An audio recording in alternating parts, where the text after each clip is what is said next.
good morning, this is Houndog Steve wishing you a very pleasant morning, and I wanted to talk a little bit about the Universal Ostrich Farm over in BC there, and they are still waiting for a ruling from the courts in Ottawa as to whether the cull of the just under 400 ostriches ordered by the CFIA is going to go ahead. Now, I'm going to link below the interview with Katie Pasitney and David Kraydon, who is actually a wonderful commentator. It's a wonderful interview. It will give you a lot more background than I'm going to give you here, because I want to actually flip over to the CFIA. But the story is so strange, because it turns out that even 2 months before those birds were tested, the CFIA had already contacted the municipality to find out about the disposal of a large number of carcasses. They went over to the farm, they tested, yes, the birds, the few of the birds tested positive. So I think 62 of them ended up dying. But the rest of them now have, of course, herd immunity. And but the CFIA is refusing to retest the remaining birds, and they're going to, the cull order is going to stand based on the original tests on the farm. Now, I've got a pretty good idea why they don't want to retest, is because they know that they're going to find that all of these birds are going to test negative. And I'm going to tell you why. I had to dig a little bit to find this piece, because we're getting the internet scrubbed. It was originally on Wikipedia, and it was very well explained, but here is a bit more in scientific jargon, but I'm going to basically tell you, interpret it for you, but it is fairly straightforward, and I think you'll understand it. And this is about the West Nile virus. Okay, so what it shows is the trajectory of the virus once it enters a particular area, and this pretty well goes for all viruses that are transmissible. Okay, so it takes about 3 years for the actual quantity of virus in mosquitoes to build up for it to have an effect. Then there is 1 year where it basically sweeps across the whole area. Whoever or whatever is susceptible to that virus either passes away, gets sick, or what have you. After that, the infections just fall off a cliff, because, well, as you can imagine, everyone has herd immunity now, and the virus is now ineffective. So it is no longer an issue for whoever is remaining. And this is exactly what's happened with these ostriches. And I think this is what the CFIA don't want to find out, because the mistakes that they have made in the past are just unbelievable. And this is one group of people who absolutely refuse to acknowledge any kind of responsibility for the damage that they have done to, well, look at the wild fishing stocks in the BC. Okay, there was a virus, ISA, that was in the commercial fish farming businesses, and the CFIA refused to acknowledge, because they wanted to protect the commercial industry because of the jobs that would be lost if they had to cull the stocks. Okay, and as you'll see in a couple of articles I'm going to show you, that this was mostly politically driven and had nothing to do with health and safety. Now, I can tell you that here in Ontario, so many of the small abattoirs have disappeared because of the CFIA regulations, who they didn't shut them down. You know, they didn't just give them a closing order or a bailiff's notice or anything like that. No. They put in place regulations that was so onerous, it just was not possible for these small abattoirs to be able to keep up with the expense of maintaining these regulations. And you see, this is the twisted sense of mentality that you have from people like the CFIA and the Department of Fisheries, you know, Oceans and Fisheries. The East Coast fishery collapse, that's an identical story, where they didn't want to heed the warnings of the scientists. They just found scientists that would tell them the correct story, and that they could continue fishing unabated. Anyway, back to the abattoirs. Okay, so in this bubble mentality that they acquire within these departments, okay, they see things completely backwards. You know, they think that these small operators are the ones that are the real risk factors, and that the big operators like Canada Packers and Maple Leaf and so on and so forth are not the big risk factors. But what they fail to realize is that these small abattoirs, you see, what they were doing is in November they would close down regular butchering to accommodate the wild meat, the deer and moose that was shot over the deer and moose hunt. Okay, so they would do this butchering for the hunters, clean up, and then go back to regular farmed meat. Okay, well, this wasn't good enough, of course. But you see, like I say, what they're forgetting is that these farmers and butchers, that meat was going not only to themselves, but their friends and neighbours. So if anything was wrong, if anyone got sick from that meat, the comeback would be absolutely immediate, and the shame for not taking care of business and keeping your place clean and tidy and sanitary would be unbelievable. So there is an unbelievable amount of pressure on these small abattoirs to be completely beyond reproach, because it's very close to home. Okay, now you have Canada Packers, I know, has an agent, a CFIA agent's office in the factory itself, and they still get outbreaks of E. coli. They still get outbreaks of listeria in Maple Leaf Foods and other packaged products and so on and so forth. So even when they're right there on site, they still can't prevent contamination within the food industry. And because these are big players, just like the salmon industry in BC and the cod fishery on the east coast, there are huge political implications to damaging those industries. So these organizations within the government have become so politically motivated. So, you know, they cherry-pick the science. I mean, it's kind of interesting that they tell us that we should believe the science, and it's, of course, why we don't trust the science anymore at all, is because these people cherry-pick the science. Okay, they cherry-pick the science to fit their narrative, and they will give out all kinds of disinformation. There is one little story I'm going to read you. It's quite long, but I'm just going to read you sections of it, where samples were confiscated because they proved that the CFIA was wrong and that the ISA virus did exist in the BC coastal area, okay, which they had long denied. I mean, it's absolutely staggering. So this is basically the modus operandi, is that they use basically kid gloves and become a tar pit of inertia with commercial industries. And when it's the little farmer, when it's a small family business, oh yeah, we get the sledgehammer out to knock in the tack. Well, if you see videos of this family, this ostrich farm, not only are the birds, you know, beautiful, not only are the birds being used for scientific research now to understand how they got herd immunity, you will see that this is just a wonderful, wonderful family who are honest workers, honest people, and just trying to defend what they have worked 30 or 40 years to establish.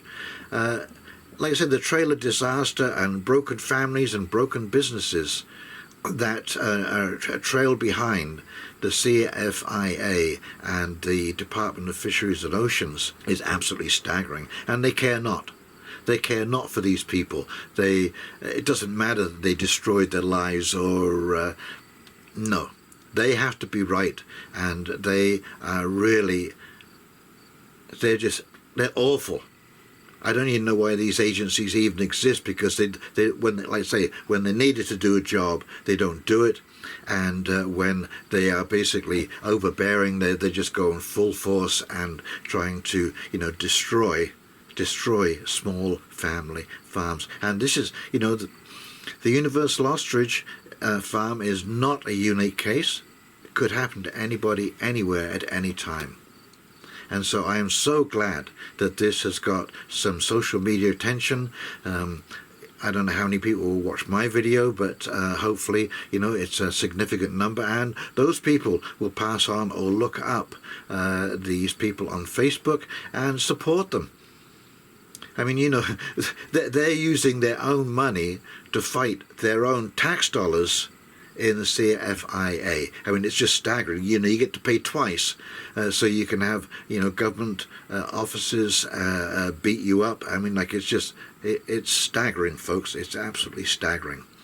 Okay, so I'm just going to show you these one or two articles. Not long, just going to cut out pieces, just examples to, you know, show you what I've been talking about. Okay, here we go.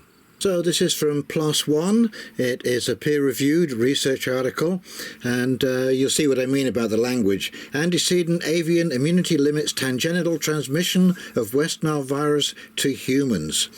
This was published in 2012. So, always interesting, it's a little clue for you here, always interesting to read the abstract or the background. There's a lot of information there, and here it is in the first paragraph. Okay, this is the way all viruses work, basically. They come on strong, or there's a build time, they come on strong, and then as herd immunity builds, there's a rapid break-off of incidences, and there'll be the odd pockets here and there of places that miss the first time, but nothing like the first go through. So here we go. West Nile virus is a mosquito-borne flavivirus maintained and amplified amongst birds and tangentially transmitted to humans and horses, which may develop terminal neuroinvasive disease. You know, they died. Outbreaks typically have a 3-year pattern of silent introduction. See, there's a slow build-up, rapid amplification, and subsidence, followed by intermittent recrudescence, recurrence. Our hypothesis that amplification to outbreak levels is contingent upon antecedent seroprevalence within maintenance host populations was tested by tracking West Nile virus transmission in Los Angeles, California from 2003 to 2011. So there you have from the horse's mouth. This is what happens. This is what happens with all of these viruses as they go through the system. And this is what the CFIA, the Canadian Food Inspection Agency, knows, and that's why they do not want to retest these ostriches, because they know that the remaining ostriches, 213 days now healthy, have herd immunity. And that's why they will not retest, and they want to go from the original test, because the whole goal here is to kill these birds. I don't know what political reason is behind it, but they're ignoring any science, any reasonable explanation here. Now, I got two articles here. They're from two different parts of BC. This is from the Colquot Sound, and it is a native fishing village that depends entirely on wild salmon for their income. And this is from the Walrus. And the other is from a fish scientist and her dealings with the CFIA. This is mostly the, CFIA and the Department of Fisheries and Oceans. Because what I want to show here is that both these departments have the same method of doing business. When they're right, they go after your gangbusters. If they're wrong, they will lie, cheat, and steal to cover their mistakes somehow. And of course, you know, when it's a corporate institution, when it's to these fish farms, it's leave alone. Don't touch them. There's a huge employment issue here. Forget the native people. Forget these people whose whole lives depend on fishing. So, this is from the Walrus. The other epidemic. What's killing the wild salmon? A virus that flourishes in fish farms is now threatening wild populations. With hundreds of millions of dollars at stake, are business interests leading to government inaction? The virus isn't necessarily fatal, but infected fish may be weakened and unable to swim as fast, making them more likely to be eaten by predators or fail to migrate upriver in order to spawn, both of which can have serious consequences on salmon's survival. While PRV isn't solely to blame for the decline, mounting evidence consistent with research by an international cast of scientists suggests the virus may be partly responsible for driving already struggling fish stocks to extinction. Not everyone agrees. Among the dissenters is the Fisheries and Oceans Canada, DFO, the federal department tasked with protecting those salmon and marine habitats more broadly. The DFO is worried about the calamitous state of the fish stocks. In June, it announced the closure of 60% of commercial fisheries to allow populations to rebound. Now, that's the wild stocks. This is not commercial. This is not the fish farming, okay? But it has denied the virus's link to any disease that could menace the wild salmon. Citing its own scientific assessments, the DFO basically dismisses PRV-1A, the variant of the virus found in BC, as an innocuous microbe that has been floating throughout the coastal waters for a long time. A lot hinges on which side is right. PRV ends up affecting nearly 80% of the Atlantic salmon that aquaculture companies transfer from onshore hatcheries into fish farms floating in the ocean. Fish farms are little more than big nets where hundreds of thousands of salmon grow until they're harvested and sold. Because so many fish are penned together, the virus can fester and spread to the Pacific wild salmon swimming past. If the DFO recognised PRV-1A as a disease agent, that is, as causing or contributing to disease, the department would be legally prohibited from authorising transfers of infected fish, a move that might well shipwreck the province's lucrative salmon farming industry. The 74 active farms scattered mainly around Vancouver Island support several thousand well-paying jobs and provide Canada, the world's fourth largest producer of salmon, with 60% of its farmed salmon. Several mayors on northeastern Vancouver Island have described the industry as deeply integrated into the fabric of local lives. So there is a big issue here. You know, who do you support? The truth, the scientists, the scientific truth, or the fish farming industry? It's not just people who depend on the salmon. The fish are foundational to BC's ecosystem. They feed a wide range of animals, including orcas, sea lions, wolves, bears and eagles. Nutrients from salmon carcasses hauled into the forest by bears are even absorbed into the towering forests along the coast. So, as you see, everything is connected. Recent research has shown just how high the stakes are. In May, the Strategic Salmon Health Initiative, a government-funded research operation devoted to conserving salmon, published an article showing that fish farms in BC are super spreaders of PRV-1A. The virus's spread displays the properties of an epidemic.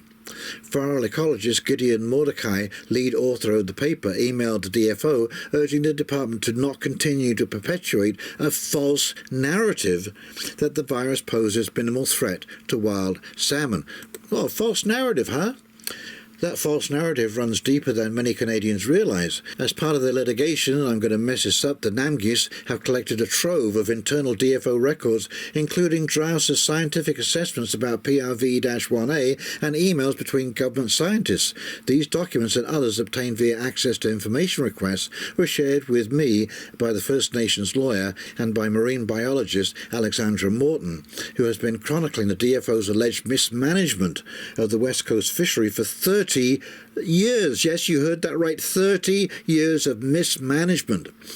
They show that the department's view of the virus is based on scientific conclusions that omit, downplay or mischaracterize the relevant research. In one report, the DFO stated that a BC fish farm was free of a certain disease caused by PRV, despite the fact that an international team of researchers, including a DFO scientist, had diagnosed it. In an email to me, the DFO said that it conducts rigorous research and risk assessments to ensure fish farms continue to pose minimal risk to their surrounding environment. But the document suggests otherwise. They cast serious doubt on the agency's scientific integrity, its independence from industry, and its willingness to protect BC's wild salmon. And if you remember that story, it was an absolute disaster. I mean, they virtually destroyed the whole of the BC salmon and the wild salmon industry. And these are the people who are going after the Universal Ostrich Farm, bound and determined to destroy it. This is from Common Sense Canadian. Kristi Miller steals show again as Salmon Inquiry rocked by new virus bombshells. And here's a great quote by Carl Sagan: "The absence of evidence is not the evidence of absence." Dr. Kristi Miller, who is a scientist, I should add here, she has her own science lab, which is actually better equipped than the government's lab. Now, this woman really knows what she is talking about, and she just hung these people out to dry. Dr. Kristi Miller took the stage for a curtain call at the Cohen Commission into disappearing Fraser River sockeye yesterday, delivering a dramatic follow-up performance to a headline-grabbing run in September. Among the bombshell revelations that emerged from the first 3 extra days of the Commission, added recently to address the discovery of the ISA virus in wild BC salmon, were the confirmation that the ISA virus, or something very similar, is undoubtedly here in BC and has likely been for at least 25 years, and Miller's own detection of a new deadly virus in both farmed and wild salmon. The latter surprise was so fresh it came as a major shock to most everyone in the packed WASC Centre for Dialogue where this round of hearings is taking place. Gagny's lab, by contrast, that's the government's lab, by contrast have provided the inconclusive tests that the CFIA and the salmon farmers have often cited in their defence.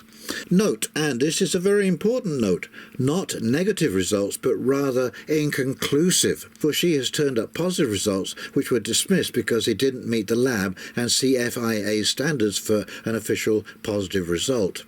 Dr. Nyland had questions about Miller's methods, but acknowledged that he didn't know enough about them to call her results into question. Another key point Miller made on the stand was the fear she harboured of having all her years of samples confiscated by the CFIA, as the agency did to SFU professor Rick Rutledge after his sockeye samples from River Inlet came back positive for ISA-V earlier this year. The catalyst, in fact, for the reopening of the Cohen Commission. Miller indicated she felt intimidated by the DFO managers and the CFIA from the strongly implied threat that they would storm into her lab and take away this enormously valuable genetic bank she oversees. I was very concerned that that would be one threat, that if the samples I'm working on were classified as ISA, that I would lose the samples that are important for my genomics program, she told the inquiry. And this is the last part of the article. I'm going to link all the stuff below so you can read the whole thing. It is absolutely damning. And this is from the author of the article. And it says, if only we had more Kristi Millers and few sycophantic CFIA and DFO bureaucrats and fish farm flacks, perhaps our wild salmon would stand a chance. And as I say, and these wonderful, wonderful family at the ostrich farm expect a fair hand from these people. Are you kidding? This is how they work. It is the most underhanded and most despicable thing that you ever want to see, and they care not. They care not what happens to the people who fall afoul of this situation. This family will be destroyed, and they know it. I mean, this is almost sadistic in their unwillingness to retest these ostriches. And they've been waiting, I think it's over 30 days now, to hear from the hearing that they had in Ottawa. Again, this is all at our expense. We pay for all this. We pay for this wait. This judge, scratching his backside and well, I don't know whether I should come to a decision. Should I go with the business or should I go with Gov? Yeah, we got it. But, this adds insult to injury. Like I say, this is a wonderful family. They have local people working there. They're doing a wonderful job, and they're doing what they want to do. I think this is what we all dream of, and it's about to be destroyed by, as you can see, who these people are. They should be in court for, at best, malfeasance, and at worst, absolute downright criminal behaviour. Okay, so I hope you're with me in calling out these government agencies who seriously need to be called out, and that you will go over and click the link down below to the Facebook page. You can donate, you can follow the story. Let's build some numbers up on this. Go follow David Kraydon. He's been doing some excellent interviews. I will say, as I say, I will link that below so you can actually get all of the details and you can find out what a lovely person Katie is, and indeed her whole family. So in the meantime, if you enjoyed this video, please like, comment, subscribe below. And this is Houndog Steve signing off, wishing you a very pleasant morning, and we'll talk very, very shortly. See you now. Bye.